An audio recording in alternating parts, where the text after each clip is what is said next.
उद्यानिकी विभाग का अंतर्राष्ट्रीय सेमिनार आज दुर्गापुरा में आयोजित किया गया है। चले सीधे रुक करते कार्यक्रम का, जिसमें खासतौर से मुख्यमंत्री अशोक गहलोत भी कार्यक्रम में पहुंच चुके हैं। कृषकों के लिए भी लाभान्वित सिद्ध होगी, क्योंकि ये कार्यक्रम उन्हीं के लिए समर्पित है।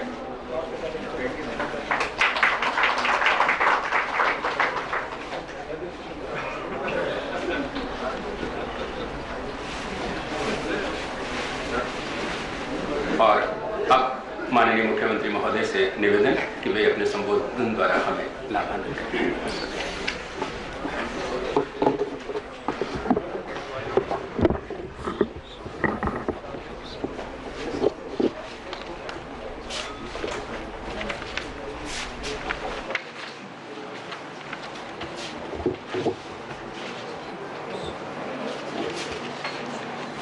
यहाँ उपस्थित हमारे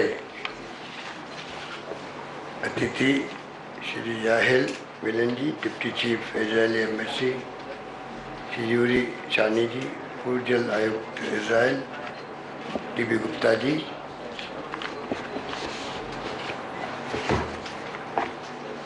दिनेश गोयल जी, उपस्थित तमाम हमारे इजराइल के मेहमानगण और उपस्थित अधिकारीगण, उपस्थित हमारे किसान भाइयों, मुझे खुशी है कि international seminar fertigation and automation को लेकर के जो आयोजित की जा रही है 2 दिवसीय, उसके लिए मैं सबसे पहले दिनेश गोयल जी को, डी.बी. गुप्ता जी को, इजराइल के हमारे मिस्टर याहिल विलन जी को, यूरी चानी जी को बधाई दूंगा कि उन्होंने समय पर एक कदम उठाया। अभी हाल ही में हम लोग इजराइल गए थे, तो वहीं पर हम लोगों ने तय किया था, वहाँ के जो स्टडी करने के बाद में, कि इस प्रकार की एक्टिविटी राजस्थान में प्रारंभ हो, जिससे कि राजस्थान के किसानों को और राजस्थान को उसका लाभ मिल सके। हम सब जानते हैं, अभी मेरे पूर्व वक्ता कह भी रहे थे कि राजस्थान आज देश का सबसे बड़ा राज्य बन चुका है। भूभाग 10% से अधिक है, परंतु पानी आज आबादी 5.5% और पानी 1% करीब है। तो इजराइल और राजस्थान का जो आपस में जो कृषि की जलवायु के लेके जो स्थिति हैं, वो काफ़ी मिलती जुलती है। इजराइल ने अपना एक स्थान बनाया पूरे विश्व के अंदर, जिस रूप में अपनी मेहनत से, अपने रिसर्च से, अपने प्रयोग से, अपने कठिन परिश्रम से, जो वैज्ञानिक तरीके से और साइंटिफिक आधार बना करके जो आगे बढ़ने का प्रयास किया, उसके कारण से आज इजराइल कृषि को लेके और पानी जो खारेपन हमारे यहाँ होता है राजस्थान में, उस प्रकार के पानी वहाँ पर उसको कैसे कृषि के काम में लें, उसको लेके जो कामयाबी हासिल की है, वो तारीफ़ काबिल है। और उसी को लेकर के आज आप देखते राजस्थान और इजराइल का जो संबंध है, राजस्थान में अभी मिस्टर याहिल विलन जी कहा जाते हैं कि राजस्थान बहुत खूबसूरत जगह है, यहाँ के लोग अच्छे हैं, और यहाँ पर सेंटर ऑफ एक्सीलेंस जो बनाए गए हैं संतरा को लेके, अनार को लेके, खजूर को लेके, और जो समन काम किया है, उसका हम स्वागत करते हैं। और ये आशा भी करते हैं कि अभी MOU मैक्रूट इजराइल की कंपनी के साथ में MOU भी साइन होगा, जिसमें भी पानी का उपयोग कृषि में कैसे हो, विशेष रूप से जो खारा पानी है उसका उपयोग कैसे कृषि में हो, उसको लेके वहाँ के एक्सपर्ट के साथ में, उनकी सरकारी कंपनी के साथ में MOU साइन होगा, जिसका लाभ मैं समझता हूँ आने वाले वक्त में राजस्थान के लोगों को अवश्य मिलेगा, क्योंकि हमारे यहाँ सैलिनिटी भी है, नाइट्रेट भी है, हालात बड़े गंभीर है राजस्थान के अंदर। उस पानी को कन्वर्ट कर दो, कृषि योग्य बना दो, तो मैं समझता हूँ बहुत बड़ी उपलब्धि की बात है। सरकार पूरी तरह से ड्रिप को भी और स्प्रिंकलर को भी प्रोत्साहन दे रही है। आप सबको मालूम है कि राजस्थान में एक तरफ डिग्गियाँ बन रही है गंगानगर में, कई जगह पर स्प्रिंकलर से खेती कैसे आगे बढ़े, पानी का अधिकतम उपयोग कैसे हो खेती के लिए। तो स्प्रिंकल की जगह स्प्रिंकल है और स्प्रिंकल से आगे बढ़ के ड्रिप इरिगेशन है। ड्रिप इरिगेशन को लेके जो आज हम आगे बढ़ना चाहते हैं, स्प्रिंकल में आज देश में राजस्थान सबसे आगे है, पूरे राष्ट्र में नंबर 1 पे राजस्थान है। जो प्रयास किए गए उसमें हम कामयाब हुए। नर्मदा का प्रोजेक्ट जो है पूरा कंपल्सरी किया गया है कि वहाँ स्प्रिंकलर से ही खेती होगी। हम देख के आए थे, प्लानिंग कमीशन के डिप्टी चेयरमैन मोन्टेक सिंह आने वाले मेरे साथ थे, और जिस रूप में वहाँ पर कामयाबी हासिल हुई है, सरकार अनुदान भी दे रही है, डिगे बनवा रही है, 2-3 लाख रुपए दे रही है किसानों को, वो काम आगे बढ़ रहा है। पर ड्रिप इरिगेशन उससे एक कदम नहीं, कई कदम आगे हैं, जिसमें उसी पानी से आप कैसे अधिकतम उत्पादन ले सकते हैं, उत्पादकता अलग ज़्यादा हो किसान के लिए, और फसलों की गुणवत्ता ही ज़्यादा हो जाए, इससे बड़ी बात क्या हो सकती है। जो इजराइल ने भी कर दिखाया है, फर्टिगेशन की बात जो की जा रही है, ऑटोमेशन की बात की जा रही है, हमने खुद ने देखा वहाँ पर किस प्रकार से, क्योंकि ऑर्डिनरी फर्टिलाइजर काम नहीं आ सकता है, वो फर्टिलाइजर महंगा होता है। उसके लिए सरकार ने सब्सिडी देने का तय किया किसान को। आज जो काम इस सेमिनार के साथ साथ में जो डेमो का किया जा रहा है, मैं उम्मीद करता हूँ कि धीरे धीरे हम कैसे फर्टिलाइज़र का उपयोग पानी के साथ में, और वो फर्टिलाइज़र अलग किस्म का होगा, उसके माध्यम से हम कैसे आगे बढ़ सकते हैं, जिससे कि राजस्थान में और अधिक खेती ड्रिप इरिगेशन के माध्यम से होने लग जाए। अभी करीब 80,000 के आसपास हेक्टेयर में खेती ड्रिप में होने लगी है, जिसको इस साल के अंत तक 1 लाख हेक्टेयर तक लाने की उम्मीद है पूरी तरह से। पर 1600 हेक्टेयर में ही अभी फर्टिगेशन की साथ में इरिगेशन हो रहा है, फर्टिलाइजर के साथ में मिला करके इरिगेशन हो रहा है, वो बहुत कम एरिया है। ये कैसे आगे बढ़े, इसको हमें कैसे आगे बढ़ाना है, उस दिशा में हमें काम करना है। अभी गोयल साहब कह रहे हैं कि सरकार ने 25 करोड़ रुपए दिए और काम शुरू करवा दिया 2 साल पहले ही। आप निश्चिंत रहें, हमारी टॉप प्रायोरिटी पे कृषि है राजस्थान के अंदर, टॉप प्रायोरिटी पे शिक्षा और स्वास्थ्य ही है, वो अपनी जगह मैं तो रखता हूँ। कृषि अपने लिए टॉप प्रायोरिटी है। कृषि में पानी का जो उपयोग है वो कैसे हम अधिकतम कुशलतम उपयोग कर सकें खेती के लिए। सोलर पंप का प्रयोग भी राजस्थान में बहुत कामयाब रहा, जिसकी सेमिनार भी 22 तारीख होने वाली है। 10,000 सोलर पंप राजस्थान में, पूरे देश में रिकॉर्ड कायम हो रहा है, नंबर 1 राजस्थान आ रहा है। अभी गौल साहब बता रहे थे कि देश से बाहर के लोग भी आके देखेंगे उसको, और सोलर पंप कामयाब भी है। सोलर का काम राजस्थान में बहुत तेज गति से चल रहा है। मुझे कहते हैं खुशी है कि अभी 21 तारीख को ही फारूक अब्दुल्ला साहब आ रहे हैं, और सोलर 50 मेगावाट के प्लांट राजस्थान में और प्रारंभ हो रहे हैं। इस रूप में सोलर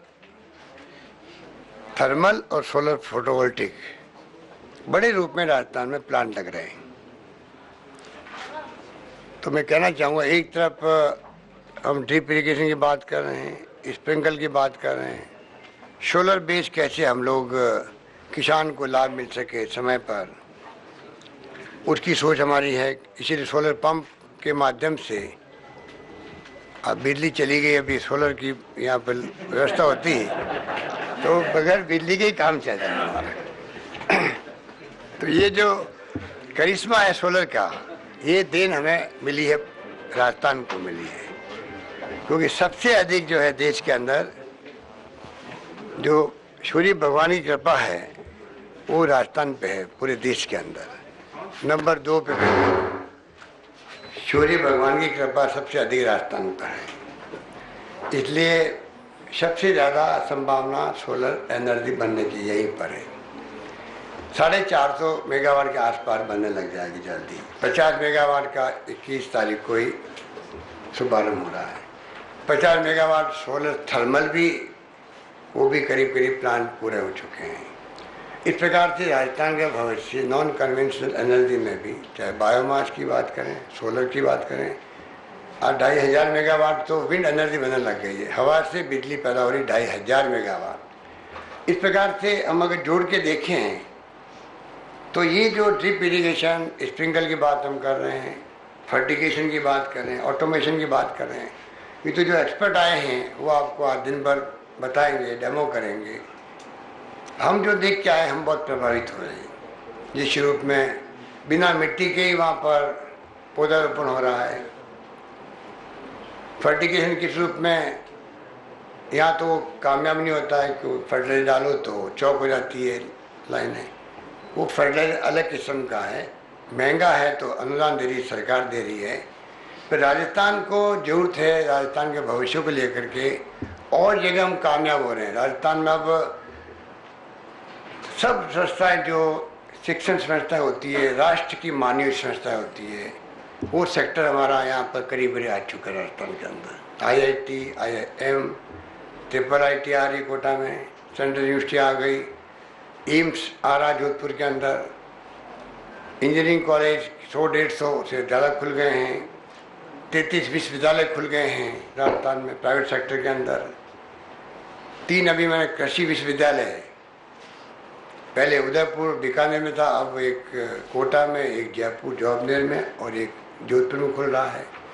तो इस प्रकार कृषि विश्वविद्यालय का खुलना, कृषि कॉलेज का खुलना, इस प्रायोरिटी से हम आगे बढ़ना चाहते हैं। हम चाहते हैं कि जब शिक्षण संस्थाएं आ गई, जिनका नाम हम सुनते थे बचपन से कि IIT Kharagpur, IIT Kanpur, IIT Bombay या दिल्ली, आज राजस्थान में सब कुछ हो गया।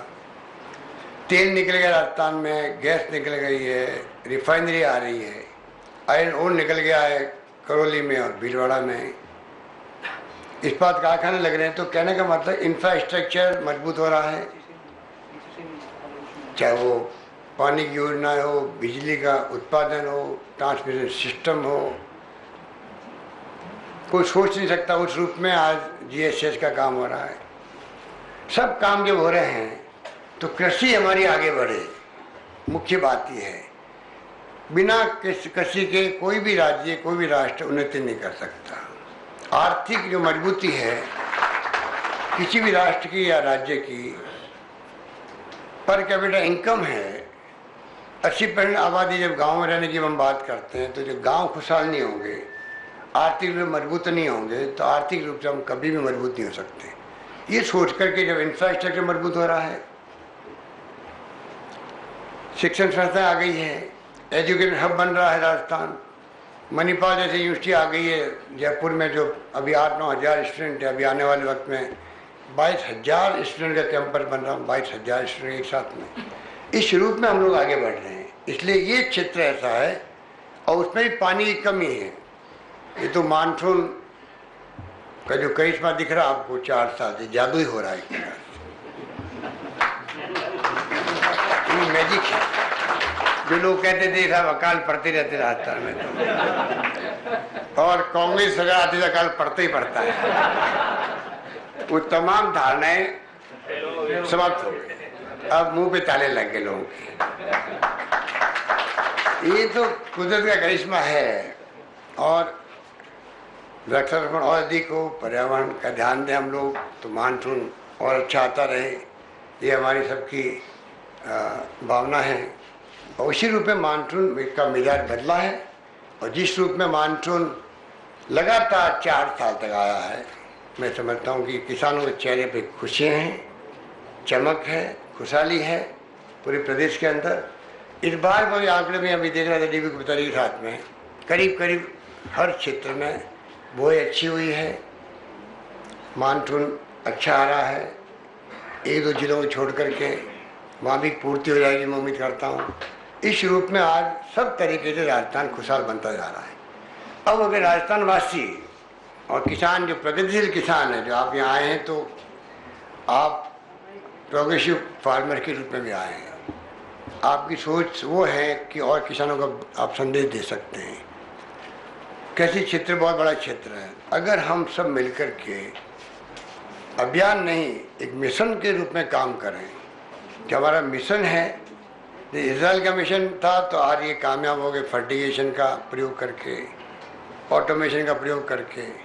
उसी रूप में हम मिशन के रूप में चलें तो जो इजराइल के सहयोग से खजूर की खेती होना, जैतून की खेती होना, संतरा की खेती होना,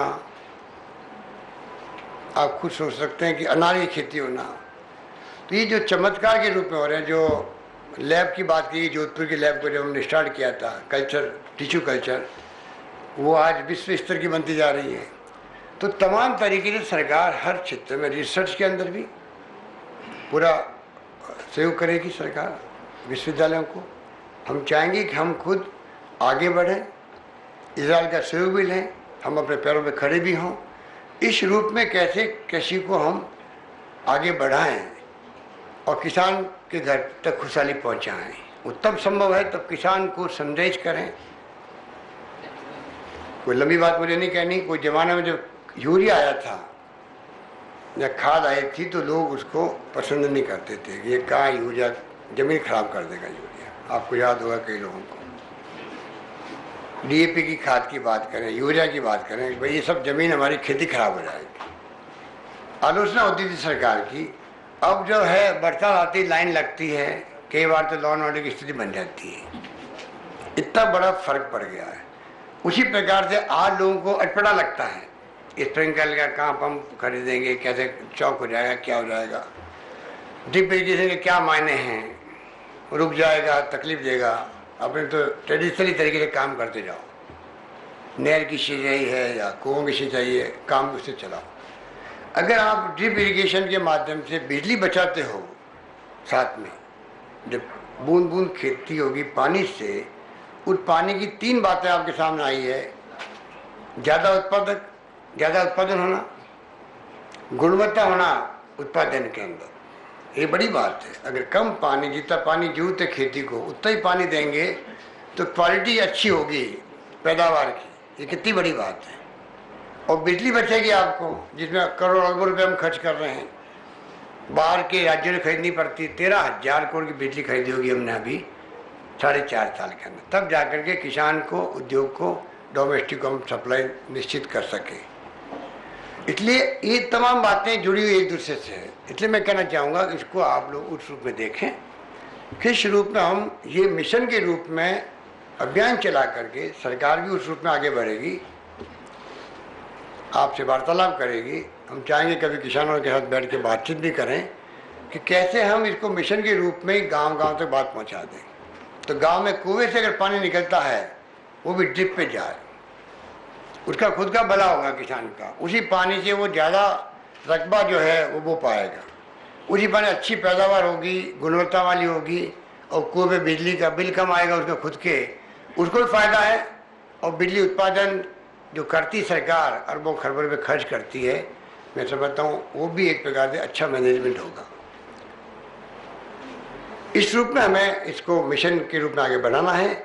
आज की आपकी सेमिनार का प्रारंभ होना, आप लोगों को मैं आह्वान करूंगा कि एक संकल्प हो राजस्थान के किसानों का, तो सरकार का तो है ही है, अधिकारी तो कमिटमेंट के साथ काम करेंगे। हम एक मिशन लेके चलेंगे, आने वाले वक्त में ड्रिप को और स्प्रिंकल को आगे बढ़ाएंगे, धीरे धीरे फिर ड्रिप की तरफ और आगे बढ़ेंगे, फर्टिगेशन ऑटोमेशन की तरफ आगे बढ़ेंगे।